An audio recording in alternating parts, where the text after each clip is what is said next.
47 minute. सिर्फ 47 minute काफी थे दुनिया के सबसे बड़े सुपरस्टार की जान बचाने के लिए। लेकिन जब माइकल जैक्सन मौत और जिंदगी के बीच लड़ रहे थे, तब उनका डॉक्टर उन्हें बचाने के बजाय दूसरे कमरे में अपनी गर्लफ्रेंड से फोन पर बातें कर रहा था। सीपीआर देने से पहले वो डॉक्टर सबूत मिटा रहा था, वो दवाई की बोतल छुपा रहा था। दुनिया को लगा कि माइकल जैक्सन को हार्ट अटैक आया था, लेकिन पुलिस को उस कमरे में हार्ट अटैक नहीं बल्कि एक क्राइम सीन मिला। एक हेल्दी 50 साल का आदमी अचानक से कैसे मर गया? क्या यह गलती थी या एक परफेक्ट मर्डर था? आखिर उस रात बंद कमरे में ऐसा क्या हुआ था जो डॉक्टर मुरे दुनिया से छुपाना चाहते थे?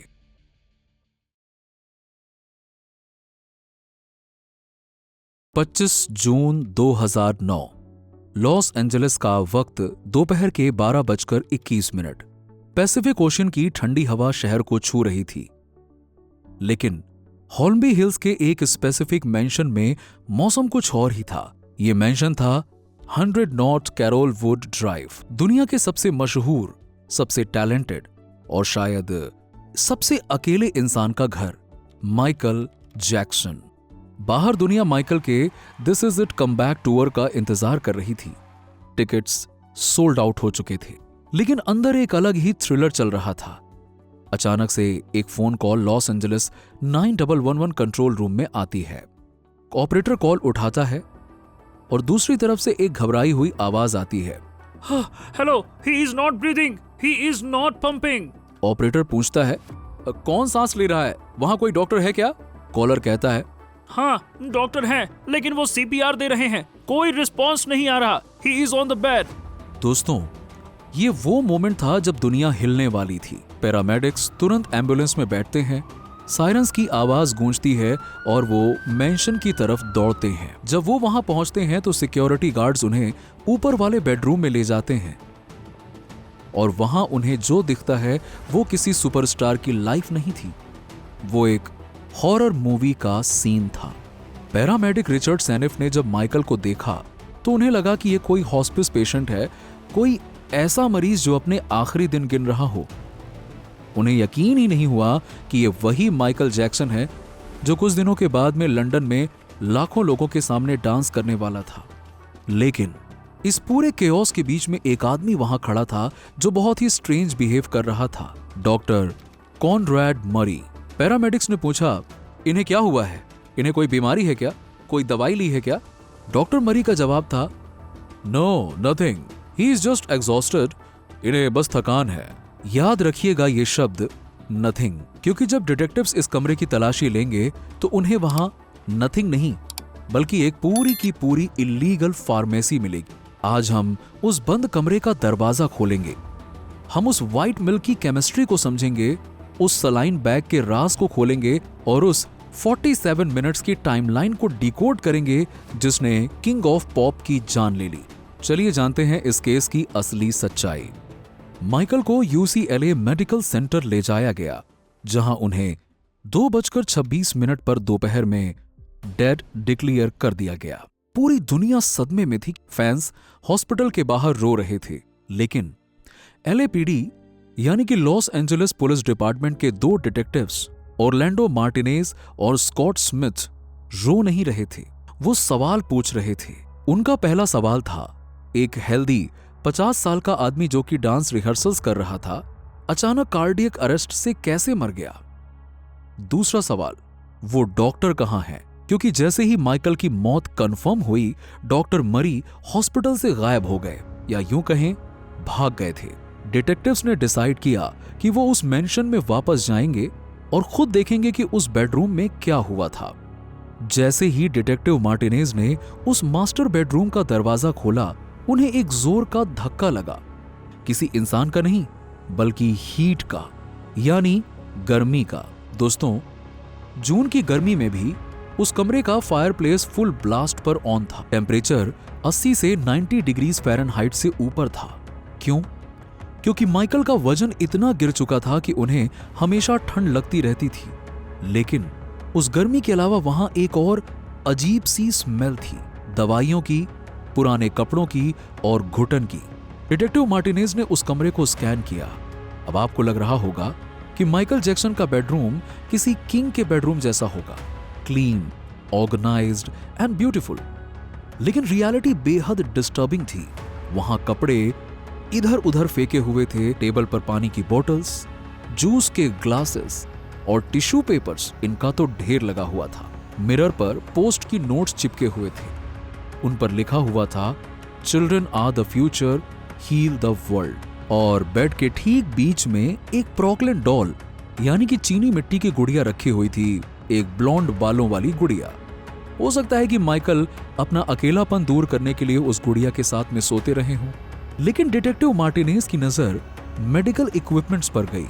एक आईवी स्टैंड, ड्रिप लगाने वाला स्टैंड, ऑक्सीजन सिलेंडर्स और नाइट स्टैंड पर ढेर सारी दवाइयां, वैलियम, फ्लोमैक्स, कोलांजेपैम, ट्राजोडोन, ये सारी की सारी दवाइयां जो हैं वो नींद और एंजाइटी की हैवी मेडिसिन्स हैं।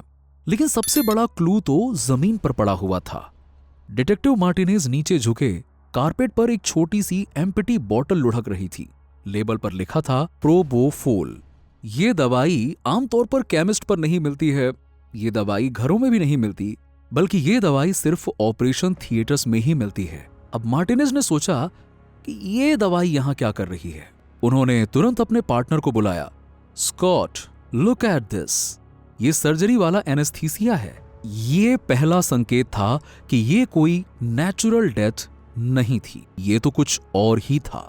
कहानी में आगे बढ़ने से पहले हमें उस रात की केमिस्ट्री को समझना होगा, क्योंकि माइकल की मौत सिर्फ प्रोपोफॉल से नहीं हुई थी, वो एक कॉकटेल का शिकार हुए थे। टॉक्सिकोलॉजी रिपोर्ट ने जो खुलासा किया वो किसी भी डॉक्टर को हैरान कर देगा। माइकल की मौत प्रोपोफॉल के ओवरडोज से हुई, लेकिन प्रोपोफॉल देने से पहले डॉक्टर मरी ने उन्हें और कौन से ड्रग्स दिए थे।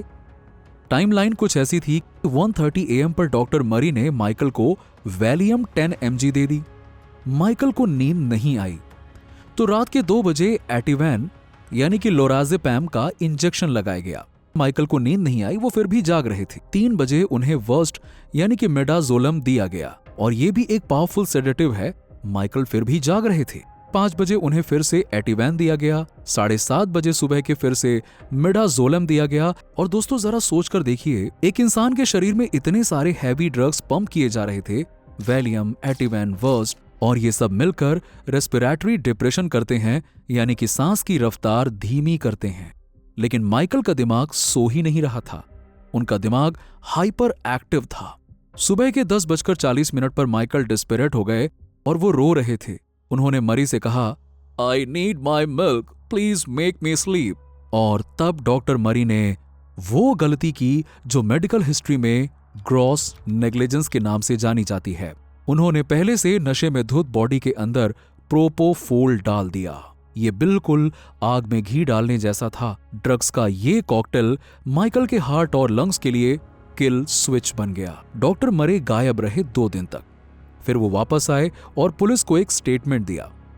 लेकिन सबसे बड़ा सवाल ये था कि एक वेल क्वालिफाइड कार्डियोलॉजिस्ट इतना बड़ा रिस्क क्यों लेगा? वो मेडिकल साइंस के सारे रूल्स तोड़ने को तैयार क्यों हो गया? डिटेक्टिव्स ने जब डॉक्टर मरी का बैकग्राउंड चेक किया तो जाकर उन्हें इसका जवाब मिला, ग्रीड, लालच और मजबूरी। दरअसल डॉक्टर मरी भले ही माइकल जैक्सन के डॉक्टर थे, लेकिन असलियत में वो कर्जे यानी कि डेट में डूबे हुए थे। उन पर लाखों डॉलर्स का उधार था। उनके लास वेगास वाले घर की नीलामी होने वाली थी और उन पर चाइल्ड सपोर्ट के केसेस चल रहे थे। माइकल जैक्सन उनके लिए सिर्फ एक पेशेंट नहीं थे, वो उनके लिए एक लॉटरी टिकट थे। $1.5 लाख महीना, ये वो रकम थी जो मरी को मिलने वाली थी। और मरी जानते थे कि अगर उन्होंने माइकल को नो कहा या प्रोपोफोल देने से मना किया तो माइकल किसी और डॉक्टर को हायर कर लेंगे। माइकल के आसपास यस मैन कहने वालों की कमी ही नहीं थी, और मरी ये सोने की चिड़िया हाथ से जाने नहीं देना चाहते थे। इस पैसे की मजबूरी ने उन्हें अंधा कर दिया। उन्होंने अपने डॉक्टर होने का फर्ज भुला दिया और माइकल को एक कस्टमर बना दिया। और सुनिए, लापरवाही सिर्फ कमरे के अंदर नहीं थी, लॉजिस्टिक्स में भी थी। पुलिस को इन्वेस्टिगेशन में शिपिंग रिसीट्स मिली और पता चला कि डॉक्टर मरी ने पिछले 3 महीने में 4 गैलन प्रोपोफोल ऑर्डर किया था। और दोस्तों, 4 गैलन प्रोपोफोल एक पूरे हॉस्पिटल में कई महीनों तक चल सकता है। मरी ये प्रोपोफोल, पूरा का पूरा प्रोपोफोल एक अकेले इंसान में पंप कर रहे थे और पकड़े जाने के डर से वो ये ड्रग अपने क्लिनिक पर नहीं बल्कि अपने गर्लफ्रेंड के घर पर डिलीवर कराते थे। और ये कुल मिलाकर सब कुछ साफ दिखाता है कि ये कोई अचानक हुई गलती नहीं थी, ये एक प्लान्ड क्रिमिनल कॉन्स्पिरेसी थी। अब आते हैं उस क्रूशियल वक्त पर। मरी ने पुलिस को कहा कि मैं सिर्फ 2 मिनट के लिए बाथरूम चला गया था और इतने में फोन रिकॉर्ड्स ने उनके झूठ की धज्जियां उड़ा दी। जरा टाइमलाइन को देखिएगा। सुबह के 11:18 पर डॉक्टर मरी के फोन से पहली कॉल जाती है अपने क्लिनिक को। बात चलती है 32 मिनट तक। सुबह के 11:49 पर दूसरी कॉल एक और पेशेंट को। सुबह के 11:51 पर तीसरी कॉल सेड एंडिंग को, यानी कि मरी की गर्लफ्रेंड को। सेड एंडिंग ने बाद में बताया कि डॉक्टर मरी बहुत रिलैक्स थे, वो तो हंस हंस के फोन पे बातें कर रहे थे, हम नॉर्मल बातें कर रहे थे, एक दूसरे से कैजुअल टॉक कर रहे थे फोन पे। अचानक से फोन ड्रॉप हुआ, मैंने हेलो हेलो किया पर कोई जवाब नहीं आया और फिर लाइन कट गई। ये फोन ड्रॉप तब हुआ जब मरी को रियलाइज हुआ कि माइकल सांस नहीं ले रहे। अब जरा सोचिए उस सीन को। एक तरफ बेड पर दुनिया का सबसे बड़ा पॉप स्टार लेटा हुआ है, उसकी नसों में एक डेडली ड्रग चल रहा है जो उसकी सांस को रोक सकता है, और दूसरी तरफ उसका डॉक्टर दूसरे कमरे में टहलते हुए मस्ती में एंजॉय करते हुए अपनी गर्लफ्रेंड से गप्पे मार रहा है। डॉक्टर मरी बाथरूम में नहीं थे, वो फोन पर बिजी थे, वो भी 2 मिनट के लिए नहीं बल्कि 47 मिनट्स तक माइकल को इग्नोर कर रहे थे। इन 47 मिनट्स में माइकल गहरी नींद में गए, उनका दिमाग बंद हुआ, उनकी सांसें धीमी हुई और फाइनली उनका दिल रुक गया और मरी को पता भी नहीं चला। इस साइंटिफिक मिस्ट्री को भी सॉल्व करना जरूरी है। देखिए, प्रोपोफॉल कोई स्लीप एड नहीं है, ये एक जनरल एनेस्थेटिक है और इसका काम है आपके ब्रेन को डिस्कनेक्ट करना ताकि सर्जन आपके पेट को काट सकें और आपको दर्द महसूस ना हो। जब आप नॉर्मली नींद में सोते हैं तो आपका दिमाग एक्टिव रहता है, लेकिन प्रोपोफोल आपके दिमाग के गाबा रिसेप्टर्स पर अटैक करता है और पूरे सिस्टम को शट डाउन कर देता है। और इसका सबसे बड़ा खतरा क्या है? वो है रेस्पिरेटरी डिप्रेशन। मतलब ये आपके दिमाग के उस हिस्से को सुला देता है जो आपको सांस लेने का ऑर्डर देता है। इसीलिए दुनिया में किसी भी हॉस्पिटल में जब प्रोपोफॉल दिया जाता है तो वहां 3 चीजें कंपलसरी होती हैं। इंट्यूबेशन, यानी कि गले में पाइप डाली जाती है ताकि मशीन सांस ले सके। ईसीजी मॉनिटर, जो दिल की हर धड़कन पर बीप बीप करे। और एनेस्थीसियोलॉजिस्ट, यानी कि एक डॉक्टर जो पलक भी ना झपकाए। माइकल के कमरे में इनमें से क्या था? वेंटिलेटर? नहीं। ECG alarm? नहीं। सिर्फ एक सस्ती उंगली वाली मशीन थी जिसकी आवाज म्यूट थी। डॉक्टर? वो तो फोन कॉल पर था। डॉक्टर मर्फी ने माइकल जैक्सन को कुल मिलाकर मौत के कुएं में धकेल दिया था। डिटेक्टिव्स को तो यह भी शक था कि डॉक्टर मरी ने सबूत छुपाए हैं। पहली बार इन्वेस्टिगेशन में उन्हें सिर्फ कुछ ही बॉटल्स मिली थीं, लेकिन टॉक्सिकोलॉजी रिपोर्ट के बाद वो वापस गए। डिटेक्टिव मार्टिनेज ने गेस्ट रूम की क्लोजेट अलमारी खोली। वहां कपड़ों के पीछे छुपा हुआ उन्हें एक ब्लू और ब्लैक मेडिकल बैग मिला। बैग के अंदर ढेर सारी प्रोपोफॉल की बॉटल्स थीं, 100 ml की बॉटल्स। लेकिन सबसे अजीब चीज थी एक सलाइन बैग, मतलब आईवी ड्रिप वाला पानी का बैग। उस सलाइन बैग में एक कट लगा हुआ था। अब यहां पे डिटेक्टिव्स ने सोचा कि ये कट क्यों है। उन्होंने एक 100 ml प्रोपोफॉल बॉटल ली और उस कट में डाली। वो परफेक्टली फिट हो गई। और यहां आता है डॉक्टर मर्फी का डेडली जुगाड़। हॉस्पिटल में महंगी मशीन्स होती हैं जो ड्रिप की स्पीड कंट्रोल करती हैं। डॉक्टर मर्फी वो मशीन नहीं लाए थे। उन्होंने क्या किया? उन्होंने प्रोपोफॉल की बोतल को उल्टा किया, सलाइन बैग के अंदर उसे फंसा दिया और ग्रेविटी, गुरुत्वाकर्षण को अपना काम करने दिया। इसे कहते हैं ग्रेविटी ड्रिप। जैसे ही उन्होंने वाल्व खोला, प्रोपोफॉल तेजी से माइकल की नसों में दौड़ने लगा। डॉक्टर मरी ने सोचा होगा कि यह धीरे धीरे जाएगा, लेकिन बिना मशीन के फ्लो कंट्रोल करना नामुमकिन है। जब वो फोन पर गर्लफ्रेंड से बातें करने गए, तब यही जुगाड़ चलता रहा। बॉटल्स खाली होती रहीं और माइकल ओवरडोज होते रहे और ये एक एक्सपेरिमेंट था जो बुरी तरह से फेल हो गया। कहानी अभी यहां पे खत्म नहीं होती दोस्तों, अभी इसमें एक और डार्क चैप्टर है। जब डॉक्टर मरी फोन कॉल खत्म करके कमरे में वापस आए तो उन्होंने देखा कि माइकल हिल नहीं रहे। उन्होंने पल्स चेक की, पल्स गायब थी। पैनिक शुरू हुआ, लेकिन क्या उन्होंने 911 पे कॉल किया? नहीं। माइकल के बॉडीगार्ड एल्बर्टो एल्वारेज ने कोर्ट में गवाही दी।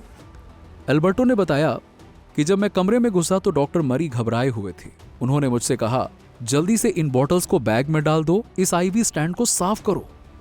अब जरा सोचिए, एक डॉक्टर के सामने पेशेंट मर रहा है और वो सीपीआर देने के बजाय कचरा साफ कर रहा है। मरी को पता था कि अगर पुलिस ने वो सलाइन बैग वाला जुगाड़ देख लिया तो वो फंस जाएंगे। उन्होंने पहले बॉटल्स छुपाई, सलाइन बैग हटाया, आईबी ट्यूब निकाली और इन सब में करीबन 20 मिनट बर्बाद हो गए। जब सब कुछ छुपा दिया गया तब जाकर उन्होंने कहा, अब 911 को कॉल करो। ये 20 मिनट्स माइकल के जिंदगी और मौत के बीच का फासला था। अगर पैरामेडिक्स को 20 मिनट्स पहले कॉल किया जाता तो शायद माइकल आज हमारे बीच होते। डॉक्टर मरी ने माइकल की जान से ज्यादा अपनी मेडिकल लाइसेंस बचाने की कोशिश की। अब हम एक बहुत ही सेंसिटिव हिस्से पर बात करेंगे, ऑटोप्सी रिपोर्ट। ये डिटेल्स शायद आपने पहले कभी ना सुनी हो। जब कॉरोनर ने माइकल की बॉडी एग्जामिन की तो उन्हें किंग ऑफ पॉप नहीं मिला, उन्हें एक टूटा हुआ इंसान मिला। वजन 136 पाउंड्स, लगभग 61 केजी था, जो 50 साल के आदमी के लिए बहुत कम था। नीडल मार्क्स, उनके शरीर पर सुइयों के हजारों निशान थे, गर्दन पर, पैरों पर, हाथों पर। यह दिखाता था कि वो कितने सालों से आईवी ड्रग्स ले रहे थे। माइकल के सर पर बाल नहीं थे। 1984 में पेप्सी कमर्शियल के दौरान उनके असली बाल जल गए थे। तब से वो सीवियर दर्द में थे और विग पहनते थे। उनके होठों पर परमानेंट लिप्स और आंखों पर परमानेंट मेकअप टैटूज थे ताकि वो कैमरा के लिए हमेशा रेडी दिखें। ये डिटेल्स बताती हैं कि माइकल जैक्सन पूरी जिंदगी दर्द में रहे। फिजिकल दर्द, मेंटल दर्द। प्रोपोफोल उनके लिए नशा नहीं था, वो उनके लिए पेन किलर था। वो बस उस दर्द को भगाना चाहते थे और डॉक्टर मरी ने उन्हें भगाने का रास्ता दिया, लेकिन वो रास्ता मौत की तरफ जाता था। 2011 में लॉस एंजलिस सुपीरियर कोर्ट में ट्रायल शुरू हुआ। डॉक्टर मरी के डिफेंस लॉयर्स ने एक आखिरी चाल चली। उन्होंने एक theory the, the self injection theory. उन्होंने कहा कि माइकल जैक्सन एक एडिक्ट थे। जब डॉक्टर मरी बाथरूम गए, माइकल उठे, उन्होंने सिरिंज उठाई और खुद को मैसिव डोज लगा दी। डॉक्टर मरी निर्दोष हैं, माइकल ने खुद को मारा है। लेकिन प्रोसिक्यूशन के पास में एक ब्रह्मास्त्र था। उन्होंने बुलाया डॉक्टर स्टीवन शैफर को। डॉक्टर शैफर वो इंसान है जिन्होंने प्रोपोफोल की गाइडलाइन लिखी है। डॉक्टर शैफर ने कोर्ट में वही आईवी सेटअप लगाया और जूरी को साइंस समझाई। The groggy defence. प्रोपोफोल लेने के बाद इंसान इतना कमजोर हो जाता है कि वो पानी का ग्लास तक नहीं उठा सकता। इंजेक्शन लगाना तो बहुत दूर की बात है। The speed. माइकल खुद इंजेक्ट करते तो सिरिंज बेड पर होती, लेकिन सिरिंज फ्लोर पर मिली। The math. डॉक्टर शेफर ने कैलकुलेट किया कि अगर माइकल ने शॉट लिया होता तो डेथ इतनी जल्दी नहीं होती। ये डेथ तभी हुई क्योंकि ड्रग कंटिन्यूअसली ड्रिप से आ रहा था। डॉक्टर शेफर ने प्रूफ किया कि डॉक्टर मरी ने वाल्व को खुला छोड़ दिया था और चले गए। उन्होंने कहा, doctor Murray didn't just make a mistake, he abandoned his patient. अब जूरी के पास में कोई शक बचा ही नहीं था। 7 नवंबर 2011 कोर्ट रूम में सन्नाटा था। क्लर्क ने फैसला पढ़ा, we find the defendant doctor Conrad Murray guilty on involuntary manslaughter. Court के बाहर हजारों फैंस चिल्लाए। डॉक्टर मरी को 4 साल की सजा सुनाई गई। लेकिन दोस्तों जरा सोच के देखिए, क्या 4 साल काफी हैं किसी की जान के लिए? और कड़वा सच तो यह है कि उन्हें पूरे 4 साल जेल में रहना भी नहीं पड़ा। कैलिफोर्निया में प्रिजन ओवरक्राउडिंग और अच्छे बर्ताव की वजह से उन्हें सिर्फ 2 साल बाद अक्टूबर 2013 में ही रिहा कर दिया गया। यह सुनकर फैंस का गुस्सा और बढ़ गया था। डिटेक्टिव मार्टिनेज और मेयर्स ने बाद में कहा कि यह केस उनके करियर का सबसे दुख भरा केस था, क्योंकि जब उन्होंने माइकल के घर की तलाशी ली, उन्हें कोई ड्रग एडिक्ट नहीं मिला। उन्हें एक अकेला बाप मिला जो अपने बच्चों से प्यार करता था। हमें वो टेप्स मिली जिनमें माइकल ब्लरी आवाज में बोल रहे थे, मैं चाहता हूं कि मेरे फैंस जब शो देखने आएं तो वो कहें कि उन्होंने ऐसा कभी नहीं देखा। मैं उन्हें खुश करना चाहता हूं। माइकल जैक्सन परफेक्शन चाहते थे, वो दुनिया को खुश करना चाहते थे, लेकिन बदले में उन्हें क्या मिला? एक डॉक्टर जो उन्हें नो नहीं बोल सका क्योंकि उसे पैसे चाहिए थे। एक सिस्टम जो उन्हें इंसान नहीं बल्कि प्रोडक्ट समझता था। माइकल जैक्सन की मौत हमें एक बहुत बड़ी सीख देती है। आप दुनिया के सबसे अमीर इंसान तो हो सकते हैं, आपके पास में सोने का महल भी हो सकता है, लेकिन अगर आपके पास सच्ची नीयत वाले लोग नहीं हैं तो वो महल एक जेल बन सकता है। वो गर्म कमरा, वो गुड़िया और वो छुपा हुआ बैग, ये सब गवाही देते हैं उस आखिरी रात की जब म्यूजिक हमेशा के लिए खामोश हो गया। अगर ये वीडियो आपके दिल तक पहुंची हो तो लाइक जरूर करें और सब्सक्राइब करें। आपकी एक छोटी सी सपोर्ट हमें सच्ची कहानियां और दमदार सच आप तक लाने की हिम्मत देती है।